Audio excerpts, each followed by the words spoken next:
لیکن ان کی حکومت کیسی تھی؟ جب ان کے انتقال کا وقت قریب آیا تو ان کے ایک صالح ہیں مسلمہ بن عبد الملک، وہ کہنے لگے امیر المومنین تم نے اپنے بچوں پہ بڑی زیادتی کی ہے، 12 بیٹے تھے۔ کہنے لگے کیا؟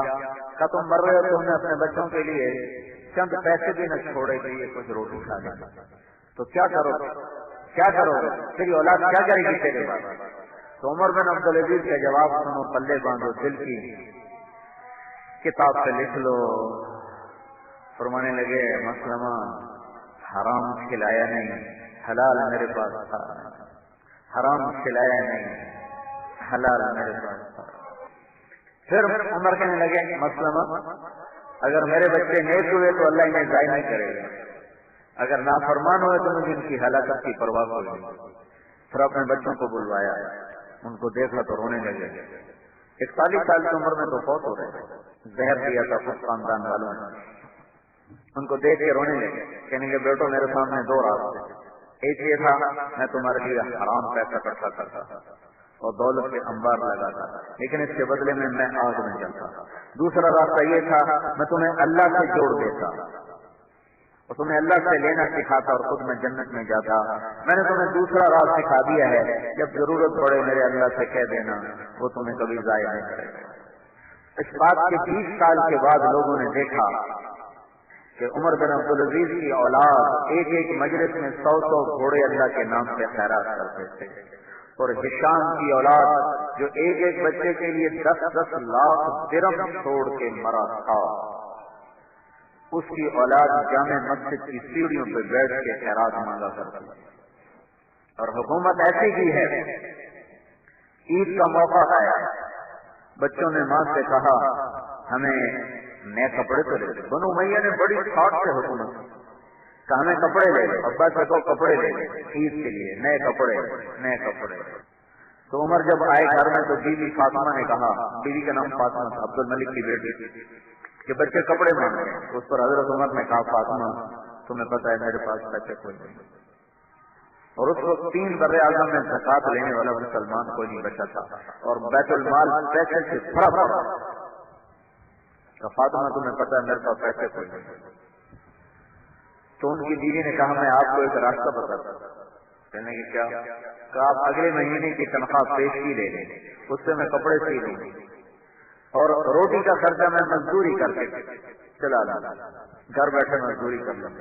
کہنے کہ یہ میں کر سکتا ہوں۔ باہر تشریف لے کر اپنے خزانچی کو بلوایا، مزاحم اس کا نام تھا، فرمایا ہمیں اگلے مہینے کی تنخواہ ایڈوانس چاہیے، ہم نے بچوں کے کپڑے سینے۔ تو اس پر ان کے خزانچی نے کہا آپ مجھے اگلا مہینہ زندہ رہنے کی لکھ کر دے دیں ضمانت، تو میں آپ کو دے دیتا ہوں۔ کہ آپ اگلا مہینہ زندہ رہیں گے، آپ مجھے لکھ کر دے دیں، میں آپ کو دے دیتا ہوں۔ تو بالکل چپ ہو اور گھر واپس آ کر فرمایا فاطمہ میرے بچوں سے کہہ دو میں تمہیں کپڑے لے کر نہیں دے سکتا۔ جب عید کی نماز پڑھائی اور خاندان کے لوگ ملنے کے لیے آئے، اپنی سج دھج میں، آن بان میں، ٹھاٹ باٹ میں، تو بچے بھی ملنے آئے انہیں پرانے کپڑوں میں۔ تو عمر کی آنکھوں میں آنسو آ گئے، کیوں نہ پیواندا میں پترا موقع کرا، اور اللہ پہ ہر شے قربان کرنا ہی ایمان کی معراج ہے۔ تو عمر کہنے کے بیٹو آج تمہیں دکھ تو ہوگا کہ ہمارے باپ نے ہمیں کپڑے بھی لے کے نہ دیے۔ تو ان کے ایک بیٹے ہیں، ان کا نام ہے عبد الملک، وہ باپ سے بھی 2-4 قدم آگے تھے۔ کہنے کہ امیر المومنین آج ہمارا سر اونچا ہے، ہمارے باپ نے خیانت نہیں کی، آج ہمارا سر اونچا ہے، ہمارے باپ نے بددیانتی نہیں کی۔ تو میرے بھائیوں پولیس تو مفت میں بدنام ہے، کوئی ایسے بدنام بھی ہے، ہوتا بھی ہے، لیکن آج سارے تو ایسے ہیں۔ میں آپ کو صرف ٹارگٹ کیوں کروں، سارے ہی ایسے، ہمارے ذمہ دار کوئی کم ظالم ہے، ہمارے مزدور کوئی کم ظالم ہے، ہمارا مستری کوئی کم ظالم ہے جو 8 گھنٹے میں 2 گھنٹے کا کام بھی نہیں کرتا۔ کہتا میں روٹی کی دکان میں 8 گھنٹے کا کام 8 گھنٹے کی کرتا۔ تو ظلم و ستم ایسے پھیلا ہے، یہ سبب ہے ہمارے سوال کا۔ توبہ کرو اللہ کے دربار میں، لوگوں کو سکھ پہنچاؤ، اپنا رزق اللہ کے حوالے سمجھو، وہیں سے آتا اللہ کی قسم تنخواہوں سے نہیں گزر۔ اور مدینہ میں ملاقات ہوئی تو کہنے کہ مجھے سعودی گورنمنٹ نے بڑی محنت کر کے یہاں بلایا ہے کہ ہمارے بچوں کو کچھ آپ تعلیم دے دیں، تو میں 2-4 سال کے کانٹریکٹ پر یہاں آیا ہوں۔ تو امت کے تمام طبقات، ان پڑھ پڑھے لکھے، ناچنے والیاں، اور امت کا وہ طبقہ جن کو آپ دیکھ کر نفرت کرو، یہ خسرے. مجھے کافی عرصے خیال آتا تھا کہ خسرے بھی تو اللہ کے نبی کی امت ہیں، ان کو بھی تو ہمیں ایمان کی دعوت دینی چاہیے. مجھے کافی عرصہ مجھے خیال آتا تھا. تو ایک دفعہ ہمارے علاقے میں، ہمارے کولمبا میرا ہوم ٹاؤن ہے، اس کے قریب میرا گاؤں ہے، تو ایک جماعت آئی جس میں کچھ پرانے گانے والے تھے، گلوکار تھے، اور ایسے ہی وہ ناچ گانے کے بھی ماسٹر تھے، لیکن اب وہ تبلیغ میں چل رہے تھے. تو میں نے ان سے کہا یار یہاں ہمارے خسروں کا اڈا ہے، وہاں جا کے ان کو لے کر آؤ. وہ گئے تو انہوں نے ایک مقامی آدمی ساتھ کیا. تو اب وہ بعد میں خود بتانے لگے کہ جب ہم نے جھری میں سے جب نوک کیا تو جھری میں سے دیکھا تو ان کا بڑا گرو تھا، بھاگی اس کو کہتے تھے.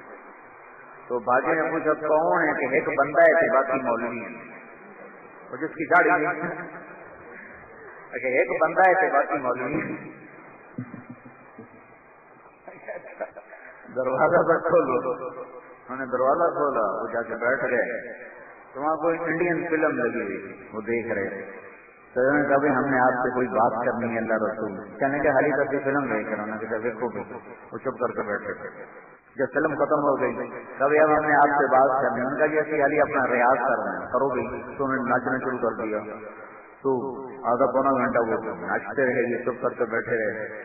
انہوں نے کہتا ہے اس کی وجہ مولوی جڑے جانتے ہی کوئی. انہوں نے بعد میں خود بتایا کہ ہم نے سوچا جب ہم ناچیں گے تو یہ خود ہی بھاگ جائیں گے، توبہ توبہ کریں گے، لا حول ولا قوت الا باللہ. وہ تو گئے ہی کوئی نہیں. میں کہہ رہا ہوں سننی پڑے گی. تو انہوں نے پھر کہا اچھا جی ہوں سناؤ کی گل ہے. تو وہ ایک ان میں تھا نوجوان طارق، اس کا نام ہے، ادھر لاہور کا ہے. وہ ون مین شو میں بہت ماسٹر پیس آتا ہے. تو اس نے ان سے بات کی. تو ان کا جو گرو تھا نا بھاگی، وہ تیار ہوا ساتھ آنے کے لیے. تو وہ اس پر لے کر مسجد میں آیا. تو میں نے کہا اس کو پہلے نماز پڑھاؤ. نماز پڑھائی، پھر میرے پاس بٹھایا. تو میں نے پوچھا کبھی تو نے نماز پڑھی؟ کہا جی بس آج ہی پڑھی. میں نے کہا اس سے پہلے؟ کہا جی زندگی میں آج تک نہیں پڑھی. میں نے کہا کوئی جمعہ پڑھا ہو؟ کہا جی نہیں جمعہ بھی کبھی نہیں پڑھا. میں نے کہا کوئی عید پڑھی ہو؟ کہا جی عید بھی آج تک نہیں پڑھی. یہ میرا پہلا سجدہ ہے جو میں نے اللہ کو کیا. تو میں نے کہا کیوں نہیں آتے ہو؟ عید تو پڑھ لیا کرو. کہا جی لوگ جو نفرت کرتے ہیں تو پھر ہم نہیں آتے، ہم نہیں آتے. خیر میں نے اس کو اپنے ساتھ بٹھا کے کھانا کھلایا، احترام کیا. بڑے بڑے اس نے بال چھپا لیے نا، وہ بڑی ساری پگڑی باندھ کے، تو اس نے بال سارے اوپر کٹھے کر کے پگڑی باندھ لی. تو میں نے اس کو بڑا احترام کیا، بڑی محبت سے بٹھایا، تھوڑی بات کی. اگلے دن پھر اس کو بلایا، پھر اس کو اپنے ساتھ بٹھا کے کھانا کھلایا. اگلے دن پھر اس کو بلایا. تو وہ بڑا حیران ہو کر کہنے لگا جی ہم تو یہ مولوی نیڑے نہیں لگن دیں، گلاس میں ہاتھ لا دیے تو انہوں نے دو چھڑ دیں. تو کسی ہو جائے سانو نال بات روٹی کھوائی جاتے ہو. پھر میں نے کہا تم ایسا کرو، یہ دین تیرا بھی ہے میرا بھی ہے، نبی میرا بھی ہے تیرا بھی ہے، تو دین سیکھنے کے لیے تبلیغ میں جا. کہا اچھا جی چلا جانا. تو وہ 3 دن کے لیے پھر جماعت میں گیا. وہ تو اکثر تو یہ مرد ہوتے ہیں، بنے ہوتے ہیں دوسرے، تو جماعت میں گیا. دیکھو میں آپ کو 6 سال پرانی بات بتا رہا ہوں، 7 سال. 3 دن کے بعد وہ واپس آیا ہے. تو اس نے ناچ سے توبہ کی، پہلی سب کا نمازی بنا، داڑھی اس نے رکھی، شادی اس نے کی، اللہ نے اس کو بچے دیے. اب وہ قرآن سیکھتا ہے، نماز پہلی سب میں پڑھتا ہے. اور ایک اس نے مجھے آزمائش میں ڈال دیا. ان کا ڈال لے مولانا صاحب میں ہمتا جاتا کچھ نہیں، میرا خرچہ ان ساری ہے جاتی تو تیرے دن. میں کہ چلو وہ میرے دن میں تو ہے کام کر رہے.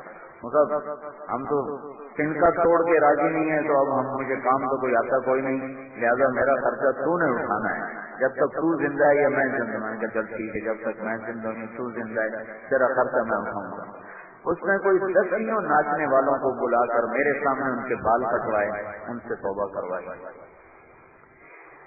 ایک ناچنے والا مجھے پھر نظر آیا، سرخی پاؤڈر لگایا ہوگا، میں کرنل کی بنی.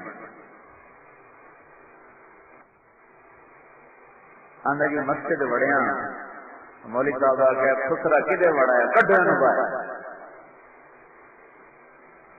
بس مڑوں نہ راہ تے ٹر پے. ہمارے تلمبا میں بہت پرانا بازار حسن ہے. 1818 میں رنجیت سنگھ نے ملتان فتح کیا تھا. مظفر خان شہید 5 بیٹوں سمیت شہید ہوا تھا. ابداری روڈ پر اس کی قبریں ہیں بیٹوں سمیت. تو تلمبا ملتان کا ایک صوبہ تھا اس وقت, بہت بڑا شہر تھا یہ. تو اس نے جب تلمبا فتح کیا تو ملتان 1818 میں, تو شیر سنگھ نے یہ فتح کیا تھا. پھر رنجیت سنگھ بعد میں خود آیا تو اس نے ایک بازار حسن کی بنیاد رکھی تلمبے. اب تک وہ قائم ہے. اب پہلے والی رونق نہیں ہے لیکن اب بھی ہے, سارا کچھ دھندا ہوتا ہے. تو پھر میں نے سرگودے میں ہمارا ایک ساتھی ہے, اس نے وہاں بازار حسن میں کام کیا, کئی لڑکیوں سے توبہ کروائی, کئیوں کی شادیاں کروائی. تو میں نے اس سے کہا یار تم ادھر تلمبے جماعت رہ کر آؤ, میں اپنے یہ جو ہمارے علاقے کی ہیں بچیاں میں ان میں چاہتا ہوں کوئی اللہ کی بات ہو. تو وہ آئے جماعت لے کر اور گئے بازار حسن. تو انہوں نے وہاں کی لڑکیوں کو اکٹھا کیا. تو ان سے اس نے بات کی اور کہا بیٹی ہو میں تمہارے سر پہ اماں فاطمہ کی چادر ڈالنے آیا ہوں. یہ کہنا تھا کہ ساری طوائفیں ایک دم پھوٹ پھوٹ کے رو پڑے اور کہنے لگی یہاں تو لوگ ہمارے کپڑے اتارنے آتے ہیں, تم کون ہو جو چادر ڈالنے آئے.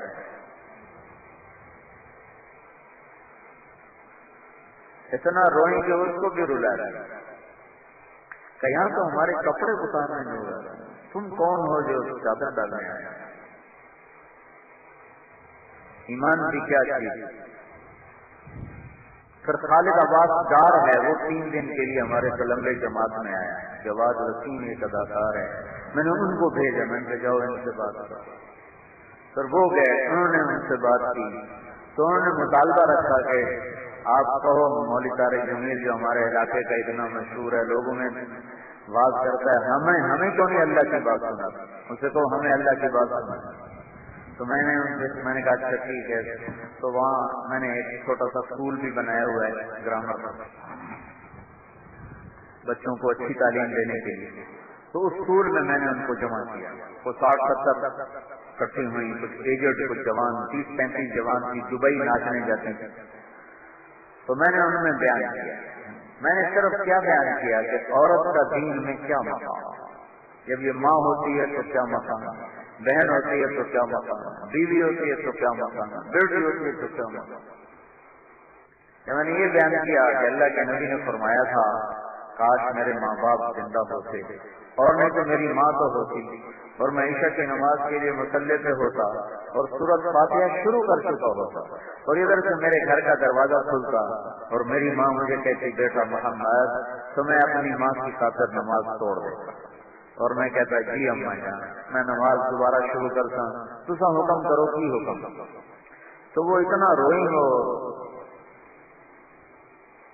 کون عزت دیتا ہے. جب مالدار لوگ زکات نہیں دیتے تو پھر طوائفوں کے اڈے آباد ہو جاتے, پھر عزتیں نیلام ہو جاتی.